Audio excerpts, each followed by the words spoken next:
Hello শিক্ষার্থী বন্ধুরা, তোমরা সকলে কেমন আছো? আশা করি ভালো আছো। আমাদের দেশে এখন কোভিড-19 মহামারীর কারণে সমস্ত শিক্ষা প্রতিষ্ঠান বন্ধ, তাই তোমাদের সাথে আমাদের দেখা হচ্ছে না।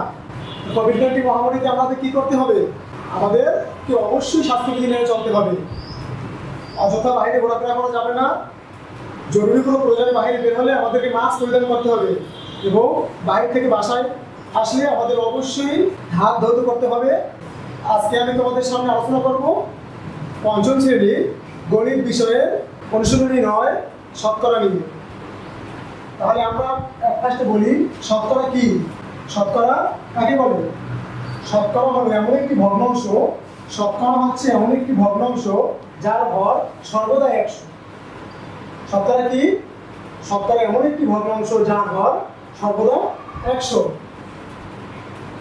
শতকরা চিহ্ন হলো, শতকরা চিহ্ন এটা শতকরা চিহ্ন, এই শতকরা প্রকাশ করা হয়।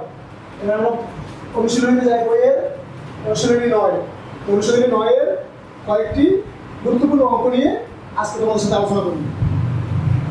2 নম্বর অঙ্ক রয়েছে, রবিবার কোনো বিদ্যালয়ে 80 জন শিক্ষার্থী 30% অনুপস্থিত। ওই দিন উপস্থিত শিক্ষার্থীর সংখ্যা কত? 80 জন শিক্ষার্থীর মধ্যে 30% অনুপস্থিত।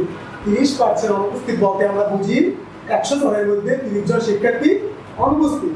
তাহলে আমরা কি লিখব? 100 জন শিক্ষার্থীর মধ্যে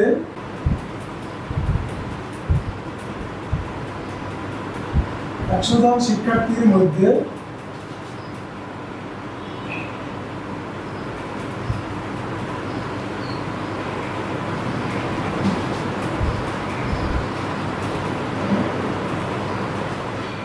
100 জন শিক্ষার্থীর মধ্যে অনুপস্থিত 30 জন। অর্থাৎ একজন শিক্ষার্থীর মধ্যে অনুপস্থিত শিক্ষার্থীর সংখ্যা কম হলে অনুপস্থিত সংখ্যা কম হবে। তাহলে কম হলে কি হয়? ভাগ হয়। উপরে হবে 30, নিচে হবে 100। এবার এখানে আছে 80 জন শিক্ষার্থীর মধ্যে অনুপস্থিত। ওই বিদ্যালয়ের শিক্ষার্থীর সংখ্যা কত? 80 জন। 80 জন শিক্ষার্থীর মধ্যে অনুপস্থিত শিক্ষার্থীর সংখ্যা বেশি হলে অনুপস্থিতির সংখ্যা বেশি হবে। আর বেশি হলে কি করতে হয়? গুণ করতে হয়। 30 গুণন 80 আর নিচে হলো 100। এবার আমরা কাটাকাটি করব। 0 0 কাটলাম, 0 0 কাটলাম, তাহলে কি থাকে আমাদের এখানে? 3 আর 24। এই 24 জন শিক্ষার্থী কি? এই 24 জন শিক্ষার্থী হচ্ছে বিদ্যালয়ে অনুপস্থিত। রবিবারে বিদ্যালয়ে অনুপস্থিত শিক্ষার্থীর সংখ্যা 24 জন। বিদ্যালয়ের শিক্ষার্থী কত? 80 জন। তাহলে আমাদের এখন এখানে শেষে উপস্থিত শিক্ষার্থীর সংখ্যা। উপস্থিত শিক্ষার্থীর সংখ্যা বের করতে হলে আমাদেরকে কি করতে হবে?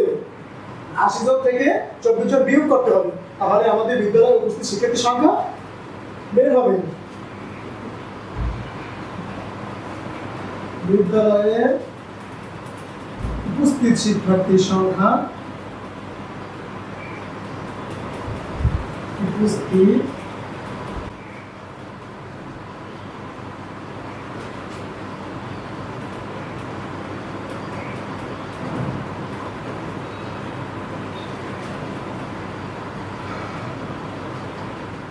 বিয়োগ করলে কত হবে? 4 আছে কত? 10 হবে। 6 আছে 1 3, কত হলে 8 হবে? 5 56 জন। তাহলে রবিবার বিদ্যালয়ে উপস্থিত শিক্ষার্থীর সংখ্যা কত ছিল? 56 জন। উত্তর 56 জন। তোমরা সকলে বুঝতে পারছো? তাহলে আমরা পরবর্তী অঙ্কে আসি। 4 নম্বর অঙ্কে আসি আমরা। সবাই ক্লিয়ার বুঝতে পারছো তোমরা? অবশ্যই।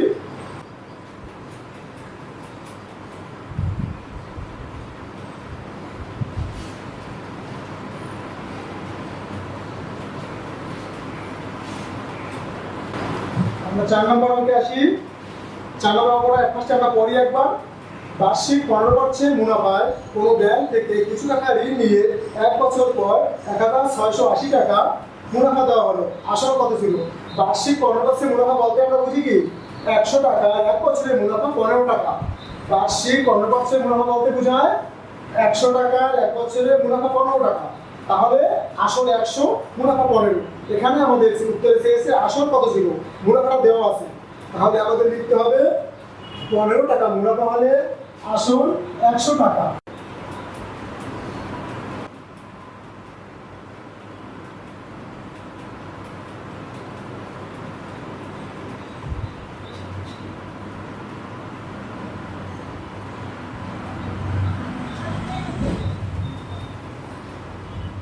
পনেরো টাকা মুনাফা হলে আসল 100 টাকা, তাহলে 1 টাকা মুনাফা হলে আসল কি হবে? কম হলে ভাগ হবে, ভাগ হলে উপরের সংখ্যাটা উপরে হবে এবং এটা এসে নিচে বসবে।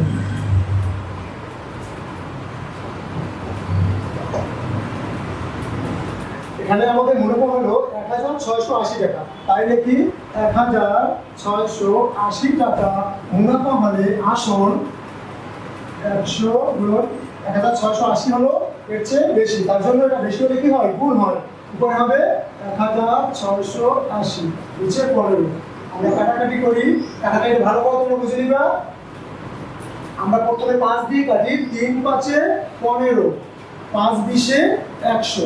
এবার আমরা 3 দিয়ে এখানে কাটি, 3 দিয়ে আমরা 16 কে কাটলে কত হয়? 3 5 15 থাকে কত? 1 নিয়ে আসলে মনে মনে আগে 18, 3 6 18, 3 0 মধ্যে 0 বার যায়। তোমাদের সুবিধার্থে ভাগটা তোমাদের করে দেখাচ্ছি আপে। তোমরা যখন কাটাকাটি বুঝবে না তখন তোমরা আপে ভাগ করে নিবা। 3 দিয়ে ভাগ দিতে হবে 1680 কে, 3 5 15, বিয়োগ করলে কত থাকে? 1 নিয়ে আসলাম 8, 3 6 18, এখানে 0 নিয়ে আসলাম, 3 0 মধ্যে পাওয়ার যায় 0 বার যায়, তাহলে আমাদের মিলে গেল 560। তাই লিখলাম এখানে। তবে এভাবে ভাগ করে নিবা, যখন কাটাকাটি না বুঝবা তখন ভাগ করে নিতে হবে।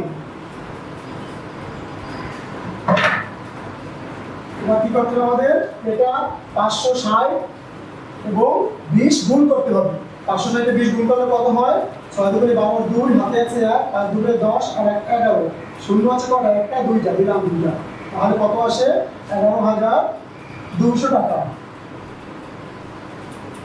এখানে আমাদের অঙ্কের ফের বলছে আসল কত ছিল, অর্থাৎ আসল ছিল 11200 টাকা। আসল ছিল 11200 টাকা। উত্তর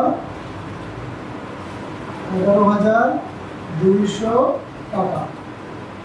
তোমাকে ক্লিয়ার বুঝতে পারছো? তোমাদের কাটাকাটি আমি আরেকবার বুঝিয়ে দিচ্ছি। তোমাদের কাটাকাটি দেখো, প্রথমে আমরা 5 দিয়ে কাটি, 5 15, 5 দিয়ে 15 কে কাটলে কি হবে? 3 5 15, 3 বার। এবার 5 দিয়ে 100 কে কাটলে কি হবে? 5 20 100।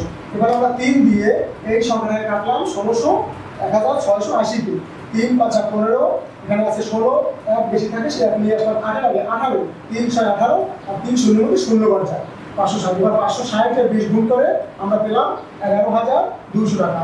এটাই আসল উত্তর, 11200 টাকা। ক্লিয়ার কথা বুঝতে পারছো? এবার আমরা তার পরবর্তী অঙ্কটা করি একবার। 5 নম্বর অঙ্কটা দেখো, ব্যাংক থেকে আসলের উপর বার্ষিক 8% মুনাফায় 5 বছরের জন্য 15000 টাকা ঋণ নেওয়া হলো।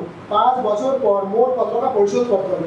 এখানে 8% মুনাফায় 100 টাকা, 1 বছরে মুনাফা দিতে হবে 8 টাকা। এভাবে চুক্তিতে ব্যাংক থেকে ঋণ নিচ্ছে কত টাকা? 15000 টাকা 5 বছরের জন্য। 5 বছর এরকম সে ব্যাংকে মুনাফা দিয়ে আসবে। 5 বছর পর তাকে 800 টাকা পরিশোধ করতে হবে, তার সাথে যে টাকা মুনাফা হয়েছে ওটাও পরিশোধ করতে হবে। কিভাবে করবো আমরা? আসি সমাধানে আসি আমরা।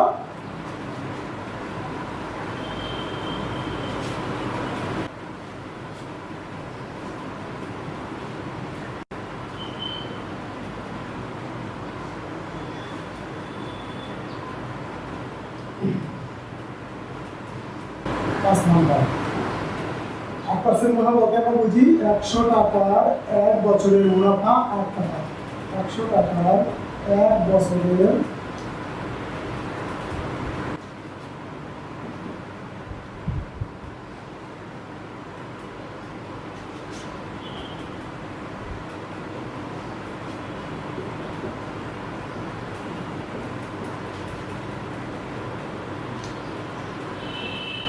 টাকার 1 বছর মুনাফা কম হবে। কম হলে কি হয়? ভাগ, নিচে 100 উপরে 8। 15000 টাকার 5 বছরের মুনাফা 15000 টাকার 5 বছরের মুনাফা কি হবে বেশি, বেশি হলে কি হয় গুণ, আর গুণ হলে উপরে লিখতে হয় 8 গুণন 15,000 গুণন 5 কিছু হলো 100। আমরা কাটাকাটি করি 0 0 0 0 কেটে দিলাম, এবার থাকে উপরে 8 150 আর 5, এই তিনটে গুণ করলে যা হবে এটাই হবে মুনাফা। 15,000 টাকা 5 বছরের মুনাফা। তাহলে 5 আর 8 গুণ দিলে কি হবে 40, 40 আর 150 আবার আপনি গুণ করে দেখি 150 গুণন 40 কতবার গুণ করলে 0 0 0 0 4 0 গুণে 0 4 পাশে 20 0 হাতে আছে 2 4 কে 4 2 6 কতবার গুণ করলে আমাদের 6000 টাকা, 6000 টাকা। এই 6000 টাকা কি বের হলো বলতে পারো? এই 6000 টাকা বের হলো আমাদের 15,000 টাকা 5 বছরের মুনাফা। মুনাফা বা সুদ একই কথা।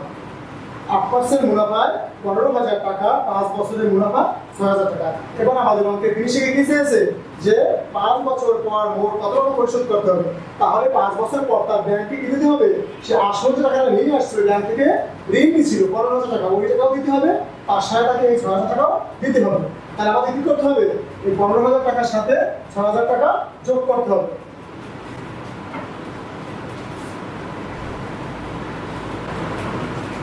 অতএব 5 বছর পর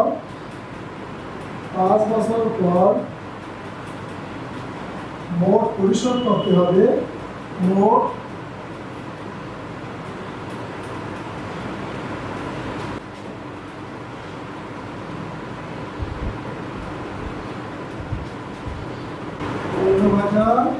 যোগ 6,000।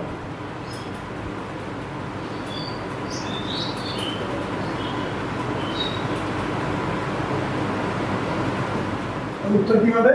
21,000 টাকা। উত্তর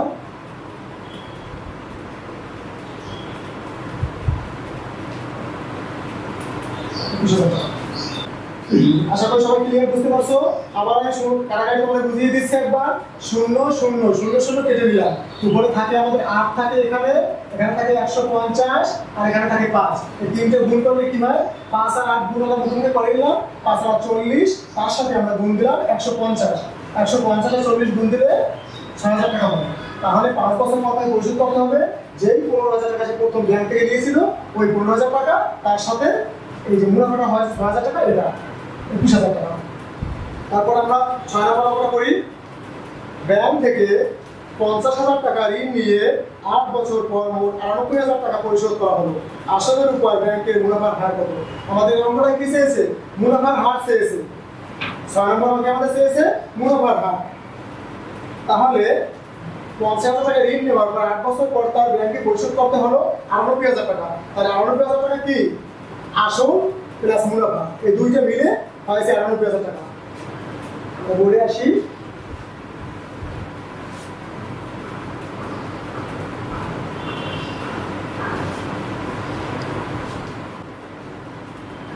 টাকা ঋণ নিয়েছে, যে টাকাটা ঋণ নিয়েছে ওটা হলো আসল, এবং সে 8 বছর পর ব্যাংকে পরিশোধ করছে 98,000 টাকা। এখানে সে আসল 50,000 টাকা দিয়েছে, তার সাথে অতিরিক্ত টাকা দিয়ে 98,000 টাকা হয়েছে। 98,000 টাকা কি? মুনাফা ও আসল, এই দুইটা মিলে হলো 98,000 টাকা।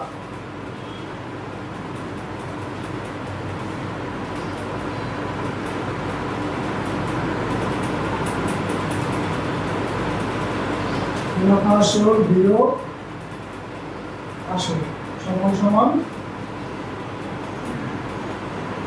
মুনাফা। মুনাফা আসল কত? 98,000 টাকা। আসল হলো 50,000 টাকা। আর বিয়োগ করলে কত হয়? 48,000 টাকা। তাহলে এই 48,000 টাকা হলো তার 50,000 টাকা। 8 বছরের মুনাফা কত হলো? 48,000 টাকা। 50,000 টাকা 8 বছরের মুনাফা 48,000 টাকা। তা আমাদের এখানে আসতে হবে যে মুনাফার হার কত চেয়েছে। তাহলে আমরা আসি যে আসল যে টাকাটা ব্যাংক থেকে নিয়েছে সেটা হলো 50,000, এবং সে 8 বছর পর ব্যাংকে পরিশোধ করছে 98,000 টাকা। কত টাকা বেশি পরিশোধ করছে? 48,000 টাকা। এটাই হলো মুনাফা।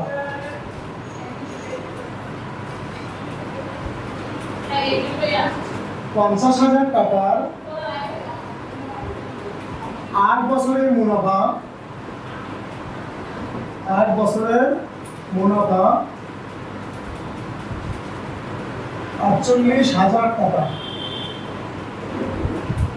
ধরো 50,000 টাকার 8 বছরের মুনাফা 48,000 টাকা।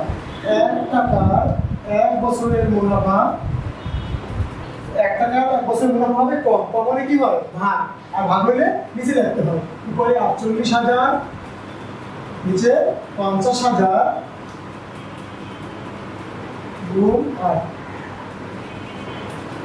এবার বলছে যে 5 বছর আসলের উপর ব্যাংকের মুনাফার হার কত।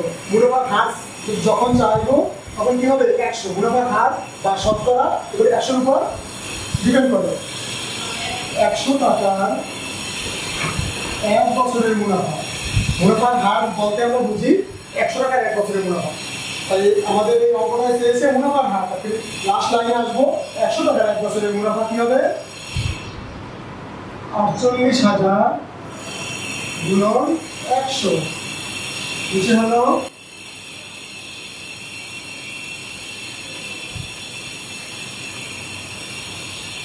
কাটাকাটি করলে কি হবে আমরা জানি 1 2 3 4টা শূন্য উপরে কাটলাম, 1 2 3 4 শূন্য কাটলাম, উপরে থাকে 480 আর নিচে থাকে 5 আর 8।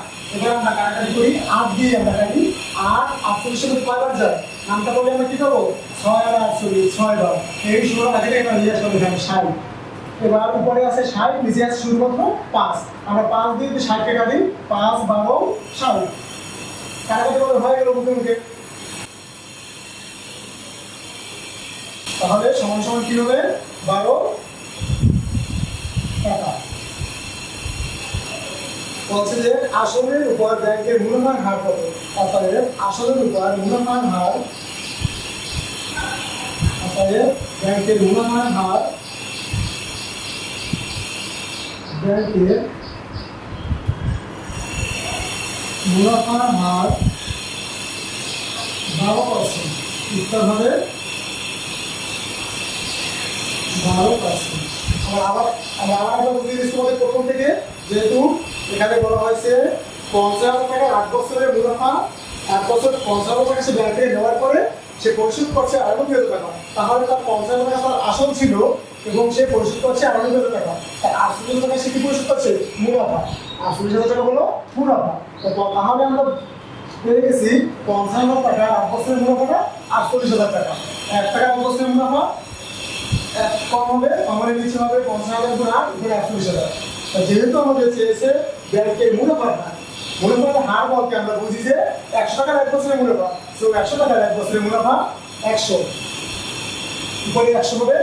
তার কাটাকাটি করলাম আমরা, প্রথম দিয়ে 4টা শূন্য আছে, উপর থেকে আমরা 4টা শূন্য প্রথমে কেটে নিলাম, উপরে থাকে 480, নিচে থাকে 5 গুণ 8। এবার আমরা 8 দিয়ে কাটলাম 48টি, 6 আর 48 যে শূন্যটা এখানে দিয়ে দিলাম 60। এবার থাকে নিচে 5 দিয়ে আমরা 60 কে কাটলাম, 5 12 60 ভাগ করে নিলাম। তখন আমরা কাটাকাটি বুঝবো না, তখন ভাগ করে নিলাম না। অতএব ব্যাংকের মুনাফার হার 12%, উত্তর 12%। ওকে, তাহলে তোমাদের আশা করি তোমরা যে অঙ্কগুলো পারবো বুঝতে পারছো। তোমার সাথে পরবর্তী আবার দেখা হবে, এই অধ্যায়ে বাকি কিছু অঙ্ক আছে এগুলো নিয়ে। তোমরা সবাই এই করোনা ভাইরাসের মধ্যে ভালো থাকো, সুস্থ থাকো, নিরাপদে থাকো এবং সামাজিক দূরত্ব বজায় রেখে চলো, স্বাস্থ্যবিধি মেনে চলো।